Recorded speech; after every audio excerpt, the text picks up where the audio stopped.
అసలు ఈ ప్రభుత్వం పూర్తిగా టాపిక్ డైవర్షన్ పాలిటిక్సే చేస్తా ఉంది. శంకరయ్య,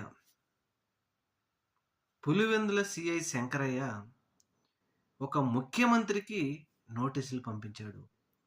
ఇది ముఖ్యమంత్రి గారికి ఎంత అవమానం అంటే, ఈ శంకరయ్య గారు పంపించింది, నేను సీఏగా ఉన్నప్పుడు నాకు వైఎస్ఆర్‌సీపీ డీఎస్పీగా ప్రమోషన్ ఇచ్చింది అని చెప్పేసి చంద్రబాబు గారు చెప్తా ఉన్నారు. వైఎస్ వివేకానంద రెడ్డి హత్య కేసులో నేను నిందితులకు సహాయం చేశానని నన్ను సస్పెండ్ చేశారని, అలాగే వైఎస్ఆర్‌సీపీ ఈ సహాయం చేసినందుకు నన్ను డీఎస్పీగా చేసిందని పదే పదే అసెంబ్లీలో ముఖ్యమంత్రి గారు మాట్లాడుతున్నారు. ఇది తప్పు. సీబీఐ నన్ను ఒక సాక్షిగానే చేర్చింది. అందువలన ఖచ్చితంగా ఈ మాటలకు క్షమాపణ చెప్పి తీరాల్సిందే ముఖ్యమంత్రి గారు.